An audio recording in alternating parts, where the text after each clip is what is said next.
Doctor mister D के चोपड़ा जी, जो दिल्ली राष्ट्रीय अध्यक्ष हैं भारतीय उन्मूलन भ्रष्टाचार महासंघ के, और ये मिनिस्ट्री ऑफ फाइनेंस जीएसटी से एसएसपी रिटायर हुए हैं। इन्होंने समाज के लिए काफ़ी कुछ काम किया है, जिसमें मुख्य रूप से कहा जा सकता है कि ये 6th पे कमीशन को लागू कराने में बहुत बड़ा इनका योगदान रहा है, जो कि 1.5 गुना बढ़ा है। दूसरा, इन्होंने CGS कार्ड बनवाने में भी परिवार के लिए बहुत बड़ा काम किया है, और EVM मशीन में कोड लगवाने का भी बहुत बड़ा काम किया है। तो आज हम इनसे बातचीत करेंगे दिल्ली और दिल्ली की राजनीति के बारे में। और आज हमारे देश में राष्ट्रीय महिला दिवस है, तो चोपड़ा जी, आप महिला दिवस के बारे में कुछ कहना चाहेंगे? पिछले काफ़ी समय से हमारे यहाँ महिलाओं पर काफ़ी अत्याचार हुए हैं, मारकाट हुई है, इन सब बातों को ध्यान रखते हुए ये आज जो महिला दिवस है, नेशनल महिला दिवस है, इसको प्रधानमंत्री जी ने भी वर्चुअली एड्रेस किया है। और महिलाओं की समस्या कम नहीं हो रही है। जैसे जैसे हमारी पॉपुलेशन बढ़ रही है, ऐसे ऐसे महिलाओं पे अत्याचार शोषण ज़्यादा हो रहा है, क्योंकि नए नए मॉडर्न तरीके आ गए हैं। आजकल ऑनलाइन होने लग गया। पहले खाली फ़ोन होता था, तो फ़ोन मिलता था, नहीं मिलता था, मिलाने वाला मिला पाता था, नहीं मिला पाता था। स्कूल जाती थी लड़कियां, कॉलेज जाती थी, रास्ते में उनको छेड़ा जाता था, हॉस्टल में बात की जाती थी। जो जिनका परिवार नहीं है, वो लड़कियां भी जो हॉस्टलों में रहती थी, उनको उनसे अत्याचार होते। अभी आपने बिहार में देखा होगा कि वो 50 लड़कियों को रेप रोज करवाते थे। तो ऐसा वहाँ के मंत्री इन्वॉल्व थे उसमें। तो ये सब देश में हो रहा है। कुछ चीज़ों का पता चलता है, कुछ का नहीं चलता। 1 लाख से ऊपर पिछली बार रेप हुए इंडिया में, आप समझ पा रहे हैं? तो ये रेप नोटिफाइड रेप है, जो 1 लाख वो हैं। बाकी जो रेप होते हैं उनका पता नहीं चलता है। और हर लड़की को बाद में, चाहे महिलाओं का अत्याचार की बात हो, ये रामायण काल से और महाभारत काल से हो रहा है, चाहे द्रौपदी के साथ हो, सीता के साथ हो, तो ये कभी खत्म नहीं होगा, मुझे लगता है। और आगे भी ऐसे ही होता रहेगा, चाहे कोई भी सरकार आए। तो ये इसका कोई हमारे कल्चर के ऊपर डिपेंड करता है, हमारे कुछ और कारणों से है, या महाभारत की आपने बात की, रामायण की बात की, पर आप ये देखिए ना, रावण की इतनी हिम्मत नहीं पड़ी कि वो सीता को अपने महल में छू ले। बेशक वो बेईमानी से उसको ले आया उठा के वहां से, पर उसकी इतनी हिम्मत नहीं पड़ी। वो शोक वाटिका में पड़ी थी जब तक कि वो खुद एग्री ना करे। उसको राक्षसों तंग कराना, ये कराना, ये आज भी चल रहा है। मैं खुद अपराध हूँ। मेरी बेटी का कई बार कर चुके। मेरे पड़ोसी 3 पड़ोसी हैं, अमित शाह का यहाँ काम करते हैं, उनके रोल पे हैं वो सारे के सारे। अमित शाह कुछ नहीं कर रहा, जबकि मैंने पहले एक बार उनकी कंप्लेंट की थी। यहाँ बच्चे किडनैप होते जब मैं नया नया आता ब्लॉक में, तो तब वहाँ पे बच्चे निशानी कांड के साथ का मैटर है वो। उसमें 3 लोग थे जो ये बच्चे चोरी करते थे। एक IIT से बच्चे चोरी करता था, एक के घर से लड़की उठा रखी थी पुलिस वालों ने, ACP ने। समझे सर? तो ये होता आया, हो रहा है। वो उनको तीनों को मैंने भगवा दिया था, क्योंकि मैं तब SSP था, मैं ड्यूटी पे था, तो मेरी बात को माना गया। और जैसे मैंने कहा उन्होंने वैसे वहां किया था। अब नहीं मानना दे रहा। अब मैंने लिख के दे रखा है वुमेन कमीशन में, सेक्रेटरी वुमेन मंत्री को मैं मिल चुका हूँ। उसके अलावा मैं हाई कोर्ट में मैंने केस लगाया। केस में जो है पैसे दे के मेरे खिलाफ उसने जजमेंट दिलवा दी हाई कोर्ट में। मेरी शब्द कूद के जाते हैं, हाई कोर्ट ने कोई उसको नहीं किया। पैसा इंपॉर्टेंट है देश में, भ्रष्टाचार इतना है, कोर्ट में बिक जाते हैं लोग। क्या करेंगे? जब तक एक आदमी मतलब विक्रमादित्य, एक आदमी ऐसा हो जो कहेगा जी मैं आपको जस्टिस दिलवाऊंगा। एक आदमी हरीशचंद्र, जिसने अपने आप को बेच दिया, अपने परिवार को बेच दिया, वो भी इसी देश का नागरिक था। आप समझे? वो राजा था, राजा ने अपने घर बार सब बेच दिया एक सिर्फ छोटी सी बात के ऊपर। तो मैं ये कह रहा हूँ, जब तक सैक्रिफाइसिंग नेचर के 2 लीडर नहीं बनेंगे, तब तक जो है इस देश में कुछ नहीं हो सकता। हमारे देश में भी लाल बहादुर शास्त्री रहे हैं, हमारे देश में मुरारजी देसाई रहे हैं, जिन्होंने दारू बंद पूरे देश में करवाती थी। तो ऐसा नहीं है। समय देश काल समय के हिसाब से लोग बदलते रहते हैं, सत्ता में परिवर्तन होता रहता है, लोगों के सोच में परिवर्तन होता रहता है। आप देखिए कि राजीव गांधी जी ने सारे क्लास वन अफसर निकाल दिए थे जो इस लड़कियां उठाने के धंधे में इन्वॉल्व थे। हमारे दफ्तर के 4 आदमी थे जिनको निकाला राजीव गांधी के धंधे। अब मोदी ने भी एक बार कहा है कि मैं निकाल दूंगा, तो कुछ नहीं हुआ। तो कहने का मतलब ये है कि जो भी सत्ता है उनको ये पता होता है कि किस बात के हमको कितने पैसे आते हैं, उस पैसे को इग्नोर नहीं वो करना चाहते। क्योंकि लड़कियां आजकल 2-2 करोड़ में बिक रही हैं, 2-2 करोड़ में लड़की बिक जाती है। इसलिए सबसे अच्छा धंधा ये है ह्यूमन ट्रैफिकिंग। अभी कल ही की बात है, जो SBI ने कहा है कि जो महिला गर्भावस्था में होगी उसको जॉब नहीं देंगे और उसको छुट्टी देनी पड़ेगी, क्या ये सही लगता है? क्योंकि गर्भावस्था होना या प्रेग्नेंट होना कोई डिजीज़ नहीं है और इसके खिलाफ लोगों ने आवाज़ भी उठाई है, तो इसको क्या ऐसा क्यों कर रही है गवर्नमेंट कि महिला जो प्रेग्नेंट है उसको जॉब से खारिज किया जा रहा है या उनको जॉब नहीं करने दिया जा रहा है? ऐसी क्यों पहली बार होने जा रहा है? देखिए सर, ऐसा है कि आपने भी बड़ा अच्छा प्रश्न किया कि बैंकों ने ये लागू किया है, जबकि सेंट्रल गवर्नमेंट में पेरेंटल लीव मिलती है, महिला को भी मिलती है, पुरुष को भी मिलती है, तब दोनों को लीव मिलती है। हाँ, पैटर्निटी लीव दोनों को मिलती है ना। सेंट्रल गवर्नमेंट कन्फेडरेशन हो रहा है, सारे काम मैंने करवाए हैं वहाँ पे खड़े होके।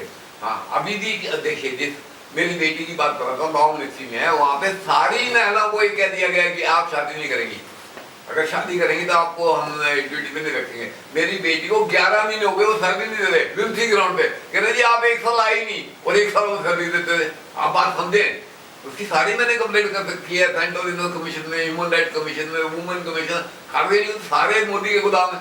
प्रॉब्लम तो ये है ना, जब मिलके गैंग लूट हो रही है तो आप कुछ कर नहीं सकते। देश में फंडामेंटल राइट है, 7 फंडामेंटल राइट, कहाँ है वो, किसको मिले, कहाँ नहीं मिले? आप बताइए, जीने का अधिकार है, 6 लाख लोग मर गए, कुछ नहीं कंपल्सरी दी। आप बताएं, वैसे कह रहे हैं हम 5 लाख रुपए देते हैं एक आदमी को, कोई बीमार हो जाता है, कोई डिजीज हो जाती है, तो ये कहाँ तक चलेगा? आप बताएं ना। महिलाओं की सुरक्षा सबसे प्रायोरिटी है। अगर हम अपनी महिलाओं को बचा पा रहे हैं, बचाएं और उनकी सेफ्टी कर पाएंगे तो हमारा देश बड़ी जल्दी बड़ा ऊंचा जा सकता है। परंतु हम महिलाओं को नहीं छोड़ते, क्योंकि ये कैश बिजनेस है, ह्यूमन ट्रैफिकिंग देश में कैश बिजनेस है। आपको पता नहीं, पहले लोगों को बच्चे के नाम बहुत होते थे, फिर उसके बाद इन्होंने महिला उठाने का शुरू कर दिया, वो बेच देते बाजार में जाके, गाँव से उठाई बेला बेच दी कहीं जाके, तो ये सारा चलता है, क्योंकि ये इजी बिजनेस है। पेड़ कोई लगाता है, फूल आप काट रहे हैं, ये है बहुत बड़ी समस्या। आप समझ पा रहे हैं मेरी बात? तो मैं थोड़ा ये और चाहूँगा कि आज जैसे प्रधानमंत्री ने निर्भया कांड को ध्यान रखते हुए निर्भया दिवस फंड बनाया था, तो उसका अब तक का क्या असर हुआ है? नहीं, अभी बॉम्बे महाराष्ट्र में ही चालू हो गया। महाराष्ट्र में और देश में कई एरिया में निर्भय सेना बना दी गई है।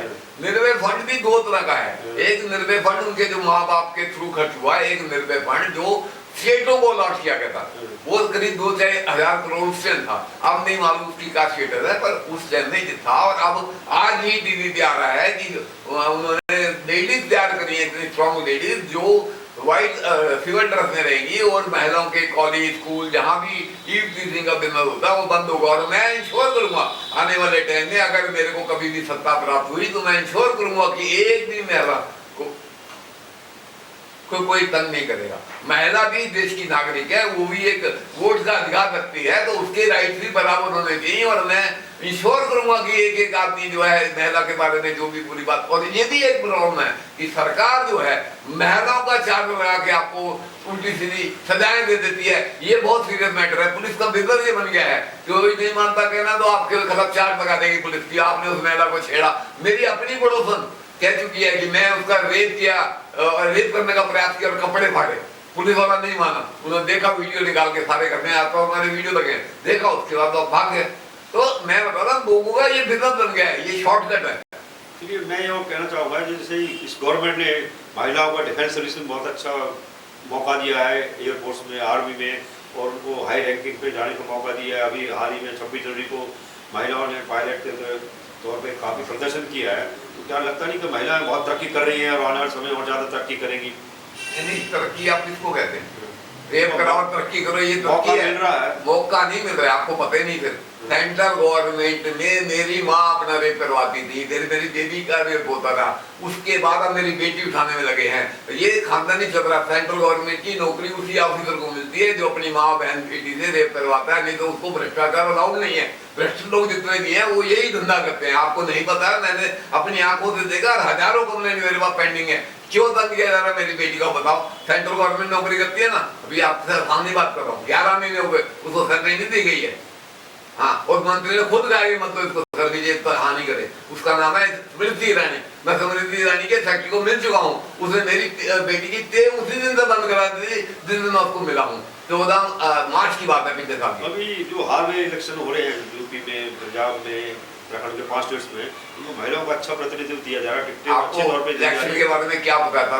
एसडीएम को डीएम को अगर आप पैसे नहीं देंगे ना तो वो आपका नाम ही, मेरा फोटो काला कर रखा है। देखिए दिल्ली स्टेट का इलेक्शन हुआ था ना, मेरी फोटो पे काला पोती हुई है, मेरे नाम पे फोटो, मेरे सिंबल पे फोटो काला। सुन लीजिए ना, पहले सुनो जो मैं कह रहा हूँ, सुनो। आपको कितना मिल गया ना, मैंने करवाया इलेक्शन में इंप्रूवमेंट, ईवीएम मशीन फोटो मैंने लगवाई ना, मुझे पता कितनी स्ट्रगल करनी पड़ती है इस काम के लिए। ये नहीं मानते होते क्योंकि मैं गवर्नमेंट अफसर रहा हूँ, मुझे गवर्नमेंट के रूल रेगुलेशन पता है कैसे काम होता है। मैं रोज काम करवाता हूँ। मैं ये कहना चाह रहा हूँ इलेक्शन में, आप सुन ले मेरी बात, आपको नहीं पता इसलिए आपको ऐसी बात कर रहे हैं। आप जरा तो बताइए ये कैसे धमकी देते हैं? ये जो अपना चीफ इलेक्शन कमिश्नर है उसको कौन नॉमिनेट करता है? ये प्राइम मिनिस्टर नॉमिनेट करता है। समझ में आ रही मेरी बात? तो प्राइम मिनिस्टर के खिलाफ आज तक कोई केस रजिस्टर नहीं हुआ, चाहे वो वेस्ट बंगाल का मैटर था, चाहे अभी भी अमित शाह के खिलाफ कई कंप्लेंट पार्टियां, अपोजिशन पार्टियां कर चुकी हैं, कोई नहीं सुनता। मैं ये कहना चाह रहा हूँ जो इतनी नेशनल पार्टियां हैं या रीजनल पार्टियां, वो महिलाओं को बहुत ज़्यादा प्रतिनिधित्व दे रही हैं। कांग्रेस 40% दे रही है, बीजेपी भी अच्छी सीटों पे उनको नॉमिनेट कर रही है, समाजवादी भी, हर एक पार्टी उनको अच्छा मौका दे रही है। तो इससे क्या आपको फर्क आएगा आने वाले समय में? बात देखो ना, जब शेड्यूल ट्राइब की सीटें बुक हो रही हैं, ऑलरेडी बुक हैं, तो उनकी बुकिंग तो हो सकती है क्योंकि वो अम्बेडकर के रिश्तेदार हैं। अम्बेडकर ने कॉन्स्टिट्यूशन बनाया था, ये महिलाओं ने कॉन्स्टिट्यूशन नहीं बनाया, इसलिए महिलाओं को प्रतिनिधित्व नहीं मिल रहा है। अब मिलना शुरू हुआ है। ये राजीव गांधी के टाइम की बात है कि 1/3 महिलाएं पार्लियामेंट में होनी चाहिए, 1/3 यहाँ होनी चाहिए, 1/3 वहाँ होनी चाहिए, हमें आरक्षण दो। इसलिए हो रहा है, ये आरक्षणों की मांग काफी तेज चल रही है, इसलिए हो रहा है। पहले एक समय 1952 में एक सीट पे हरिजन और जनरल कैटेगरी के लोग खड़े होते थे, डुअल सीट होती थी। क्या ऐसे आने वाले समय में महिला और पुरुष दोनों एक साथ खड़े हो सकते हैं सीट पे, जिससे बराबर का हिस्सा मिले? देखिए ये सारी पॉलिटिक्स है, divide and rule. Divide and rule ये कि महिलाओं और पुरुषों में डिवाइड कर दो, रेशो में डिवाइड कर दो, SC के दाम पे डिवाइड कर दो, OBC करके डिवाइड कर दो, स्वर्ण करके 10% रिडक्शन हो गया है। तो ये डिवाइड कर रहे हैं कि मैं तुम्हारे को ये दे रहा हूँ, आप मुझे एक वोट दो। ये इनका काम करने का तरीका है। वैसे ये 1000 रुपए देते हैं हर वोटर को, तब वोट बढ़ती उनके खाते में। आप केजरीवाल ने भी, आपको पता है पिछली बार आप जैसे कि सबसे पैसे लोग मुझे वोट दो, जबकि केजरीवाल ने खुद 1-1 करोड़ रुपए सबसे खर्च करवाए थे जब उसके MLA खड़े थे। मैं भी MLA का चुनाव हार चुका हूँ 2 बार MP का हार चुका हूँ, मुझे मालूम है कैसे काम होता है। SDM को पैसे नहीं दिए थे, मेरे खिलाफ चीफ इलेक्शन कमिश्नर को रिप्रेजेंटेशन भेज दिया गया था कि इसको आगे से इलेक्शन मत करने दिया जाए। समझ आई? सुन लीजिए पूरी बात। इलेक्शन नहीं था, फिर मैंने उनको जवाब दिया कि भाई ये जो मेरा ये जो जिनसी ग्राउंड पे ये मेरा आगे आने वाला चुनाव वेट कर रहे हैं, उसमें क्लियर है कि मैंने सिर्फ 3 लाख रुपए खर्च किए हैं, जबकि 28 लाख का प्रोविजन है। हर दूसरे दिन ऑडिट होता है, उसके बाद ही मैं, क्योंकि मैंने इनको रिश्वत नहीं दी, इसलिए मेरे उन्होंने इलेक्शन तक किया गया। जबकि लोग करोड़ों रुपए खर्च कर रहे हैं 28 लाख के बीच में, उनका कुछ नहीं किया इन्होंने। पिछले कुछ समय में महिलाओं का 3 तलाक का जो मुस्लिम महिलाओं का था, तो उसमें क्या लगता है कि मुस्लिम महिलाओं को इससे कुछ राहत मिली है? एक्चुअली जब सरकारी तंत्र कोई भी रूल बनाता है तो कोर्ट में वो जाएंगे तो उनको बेनिफिट मिलेगा ही मिलेगा। जब रूल पार्लियामेंट ने बना दिए, पॉलिसी बन गई है कि भाई ऐसा होगा ऐसा होगा, तो पॉलिसी के हिसाब से काम होता है, ना कि भ्रष्टाचार के हिसाब से काम होता है। हर केस कोर्ट में जब जाता है तो उनको ऑन मेरिट डिस्कस किया जाता है, इस वजह से नहीं डिस्कस किया जाता। अगर पॉलिसी नहीं है तो उस पर पॉलिसी बनाई जाएगी, ऑन मेरिट देखा जाएगा। आपको पता नहीं है इस देश में 200 कानून आज भी अंग्रेज को जमाने बन रहे हैं। क्यों चल रहे 200 कानून? आप बताइए। 200 कानून अंग्रेजों के टाइम में आज तक 75 साल में हमने क्या किया था? अमृत महोत्सव मना रहे हैं, हम कुछ मना रहे हैं।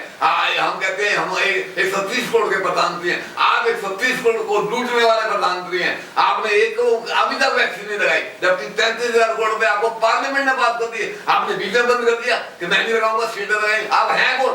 प्रधानमंत्री लगे तो आपकी गुंडागर्दी चलेगी। गुंडे हैं आप एक नंबर के। मैं कह रहा हूँ मैंने करवाया, मैंने सुप्रीम कोर्ट में केस लगाया, मैंने वीडियो डाली है पूरे देश में कि ये 30,000 करोड़ रुपए खा रहे हैं, भ्रष्टाचार कर रहे हैं, जो कि पार्लियामेंट ने 30,000 करोड़ पास किए हैं। इसलिए जो है इस पर कार्रवाई होनी चाहिए। उसके बाद वैक्सीन दोबारा हुई। आज भी 236 करोड़ लोगों को वैक्सीन नहीं लगी है। 236 करोड़ वैक्सीन लगनी है, हर आदमी को 2 वैक्सीन लगनी है। कब लगेंगी? ये है इम्पोर्टेंट प्रश्न। चलिए आखिर में महिला दिवस पे आप क्या कहना चाहेंगे? बहुत अच्छी बात। देखिए महिला दिवस मनाना चाहिए। पिछले हफ्ते मैंने यही कहा कि सारी महिलाएं एक मंच पे इकट्ठी हों, अपनी सारी समस्याओं को ऑन मेरिट डिस्कस करें और सरकार पे दबाव डालें कि सरकार उनके राइट्स की और ड्यूटीज के ऊपर कार्रवाई करें और सारी महिलाएं, एक भी महिला का रेप हो, एक भी महिला को कष्ट हो तो सारी महिलाएं इकट्ठे होके उनके पीछे पड़े। आपको पता नहीं है पहले जब ये थे क्या इंदिरा गांधी के टाइम, उससे पहले डाउरी डेथ हुआ करती देश में, 5,000 रुपए थाने में दो, किसी की बहू मार दो, तब महिलाओं ने इकट्ठे होकर सुप्रीम कोर्ट गए, नारे लगाए, तब जाके वो बंद हुआ जो डाउरी डेथ हुआ करती थी पहले। तो ये सारा जो है महिलाओं के ऊपर अत्याचार शुरू से हो रहे हैं, नेहरू जी के टाइम से है। और इस देश का दुर्भाग्य है कि सारे कुआरे जो होते हैं वो प्रधानमंत्री बन जाते हैं, ज्यादातर वो कुआरे हैं, उन्होंने यही किया सारी जिंदगी। चलिए, आपका बहुत बहुत